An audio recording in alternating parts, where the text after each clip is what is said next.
Hello guys, तो कैसे आप सब लोग? आशा करता हूँ अच्छे होंगे। जैसा कि आप लोगों ने थंबनेल में देखा ही होगा कि हम लोग आज जानने वाले हैं दुनिया को जो अभी पांचवा महासागर मिला है, जिसका नाम दक्षिणी या अंटार्कटिक महासागर है, उसके बारे में जानने वाले हैं। ठीक है। और ये महासागर आप कैसे मिला है, ये सभी बातों बातों पे ध्यान देने वाले हैं।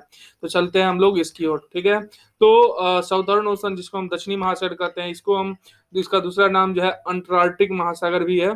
ठीक है। ये जो है सो पहले तो चार ही महासागर थे, लेकिन ये अभी जो है सो पांचवा महासागर जुड़ गया है। ठीक है। और ये जो है महासागर, ये प्रशांत महासागर, हिंद महासागर और अटलांटिक महासागर जो है अटलांटिक महासागर।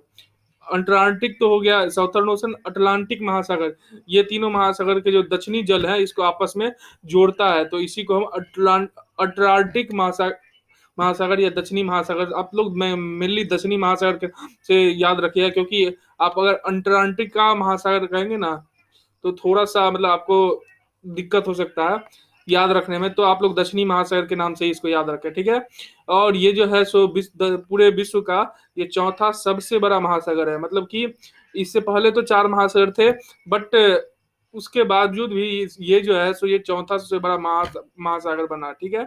इसकी जो मतलब कि इसके जो बारे में जो बताया गया था, वो 8 जून को बताया गया था। 8 जून को जिस दिन हम लोग महासागर विश्व महासागर दिवस के रूप में मनाते हैं, उसी दिन बताया गया था कि दुनिया में पांचवा भी एक कोई महासागर है। ठीक है। और इसको बताने वाले जो थे वो नेशनल जियोग्राफिक उनके लोग थे। उन्होंने ऐलान किया था कि एक पांचवा महासागर भी है। ठीक है। और ये जो दक्षिणी महासागर है, इसका निर्माण 30 मिलियन वर्ष पहले हुआ था, जब अंटार्कटिका और दक्षिणी अमेरिका के भूभाग अलग हुए थे। मतलब कि अटलांटिका और दक्षिणी अमेरिका जो थे ना, वो आपस में जुड़े हुए थे। ठीक है। और वो आपस में जब अलग हुए ना, अलग मतलब कि टूट के अलग हुए, तो इसका निर्माण हुआ। तो इसका जो है निर्माण हुआ। अब आप बोलिएगा कि इसका निर्माण अगर 30 मिलियन वर्ष पहले ही हो चुका है, तो इसका खोज ये इसके बारे में 8 जून को कैसे खोज के करके बताया गया? तो हम आपको बता दें कि निर्माण और खोज के अंदर बहुत अंतर होता है। जैसे अगर आप किसी चीज का खोज किए, जैसे कि मान लीजिए इंडिया इंडिया मतलब 1498 से पहले, 1498 में जब खोजा गया था, तो उससे पहले भी इंडिया था, लेकिन इंडिया के बारे में 1498 में बताया गया था। इसी कारण हम लोग जानते हैं कि भारत का खोज 1498 में किया गया था, ना कि इसका निर्माण तो बहुत पहले से था। ठीक है। तो आप लोग समझ गए होंगे निर्माण और खोज में क्या अंतर है। ठीक है। अब चलते हैं, जैसा कि आप लोग देख रहे हैं इसमें जो पांच महासागर है, जिसमें से आर्कटिक महासागर सबसे ऊपर में दिख रहे हैं। उसके बाद अटलांटिक महासागर जो कि अपना बीच में है। उसके बाद सबसे साइड में प्रशांत महासागर, जिसको पैसिफिक ओशन भी कहते हैं। उसके बाद मतलब कि हिंद महासागर जो कि इंडिया के पास है।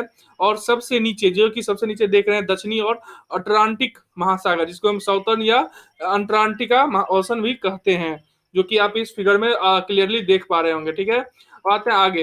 ये दक्षिणी महासागर की जो सतह का जो तापमान है, वो 28 से 50 डिग्री फ़ारेनहाइट है। मतलब कि ये 28 से 50 डिग्री फ़ारेनहाइट के बीच में रहता है।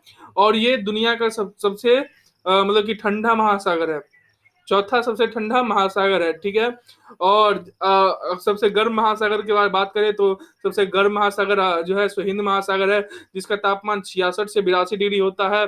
और ये जो है सो मतलब कि बहुत ज्यादा गर्म तापमान है, और समझ सकते हैं। ठीक है। जो ये बहुत ज्यादा गर्म महासागर है। ठीक है। दुनिया का सबसे बड़ा महासागर प्रशांत महासागर है। वही नंबर 2 पे जो आता है वो अटलांटिक महासागर, नंबर 3 पे हिंद महासागर आते हैं, और नंबर 4 पे जो है सो ये जो दक्षिणी महासागर का खोज हुआ है, ये महासागर नंबर 4 पे आते हैं। और सबसे जो छोटा महासागर है वो आर्कटिक महासागर, जो कि मैंने दिखाया था सबसे ऊपर है। मतलब सबसे बड़ा प्रशांत महासागर, जो कि साइड में देख रहे हैं पैसिफिक ओशन दोनों साइड में। उसके बाद जो अपना आता है नंबर 2 पे अटलांटिक महासागर। अटलांटिक महासागर ये जो देख रहे हैं बीच में, अटलांटिक महासागर ये है। उसके बाद जो आ जाता है अपना हिंद महासागर। हिंद महासागर जो है, ये इंडिया के नीचे जो देख रहे हैं ये हिंद महासागर है। और चौथा जो सबसे बड़ा आ जाता है वो सबसे नीचे जो देख रहे हैं हम, दक्षिणी और अटलांटिक महासागर, ये जो है सबसे बड़ा आ जाता है। और उसके बाद जो है सबसे ऊपर वाला जो ओशन है, आर्कटिक महासागर, ये आ जाता है। ठीक है। तो आप लोग समझ गए होंगे कि कौन से महासागर बड़े हैं और कौन से महासागर छोटे हैं। अब आते हैं, जैसा कि इसमें भी देखिए, इसके फोटोज में भी आपको क्लियर हो गया होगा कि कहाँ पे कौन सा महासागर है। ठीक है। अब आते हैं आगे। आगे क्या है कि दक्षिणी महासागर का जो सबसे बड़ा मतलब कि सबसे बड़ा बोल सकते हैं या फिर जो भी बोल सकते हैं, मतलब कि कोई निवासी जो है इसके अंदर वो व्हेल है। व्हेल मछली के नाम तो सुने होंगे।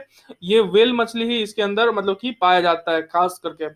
और दक्षिणी महासागर में के अंदर जो है बहुत बड़े बड़े हिमखंड, हिमखंड क्या हुआ कि मतलब आप लोग सुनते होंगे कि बर्फ का पहाड़, बर्फ का पहाड़ सुनते होंगे, तो वही बर्फ का पहाड़ जो है ना, मतलब कि हजार हजार फीट बड़े बर्फ का पहाड़ जो है ना उसके अंदर मतलब पाए जाते हैं इसके अंदर, ठीक है। क्योंकि ये मतलब कि ठंडा ओशन है, मतलब कि महासागर है। और साथ में इस बर्फ के कारण कई बार तो जहाज दुर्घटना से बच चुके हैं, मतलब कि जहाज जाते रहते हैं और दुर्घटना होते होते बच चुके हैं, और साथ में दुर्घटना होने की बहुत सारी संभावनाएं भी रहती है। क्योंकि आप लोग भी जान सकते हैं कि अगर कोई सामने कोई मतलब कि हिमखंड है, मतलब कि बर्फ का पहाड़ है, और उधर से हम गुजारेंगे, अगर उसमें से कुछ भी लीकेज हो गया जहाज में, तो समझ सकते हैं पानी उसके अंदर आ सकता है, तो इस कारण वो दुर्घटनाग्रस्त हो सकता है। तो इससे भी थोड़ा इफेक्टिव है, ठीक है।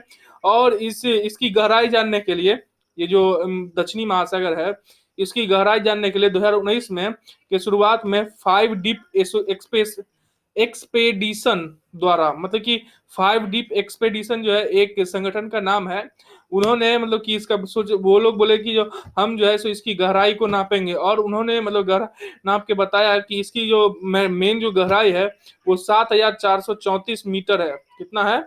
7,434 मीटर, लगभग 7.4 किलोमीटर गहराई है इसका, ठीक है। साथ ही में इसका अगर फीट में बोले तो 24,390 फीट है। कितना? 24,390 फीट।